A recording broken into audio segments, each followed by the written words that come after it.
In this video, I'm going to show you how to get Cash App. Cash App is a full-service banking and investing app. You have a cash balance, savings, Bitcoin, stocks. You also have a card where you can spend your balance and get discounts and do peer-to-peer payments. You can find this app in the App Store or the Google Play Store. If you don't want to come search for the app in the App Store, you can click the link in my description and get $5 for free when you sign up. So in order to find Cash App in the App Store, you just want to search Cash App.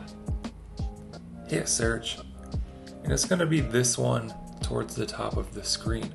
This is Cash App by Block Inc. And it will say Block Inc. at the top of the screen when it loads in, so make sure you have the right one. Then you just want to tap download. There will be a download button where my open button is. And you can download the app and get started. From here you want to sign up, provide your information, connect your accounts, and you'll be good to go. If you want to learn how to use Cash App, definitely check out the other videos on my channel where there's hundreds of tutorials. Hope you guys found this helpful. Let us know what you think down in the comments below.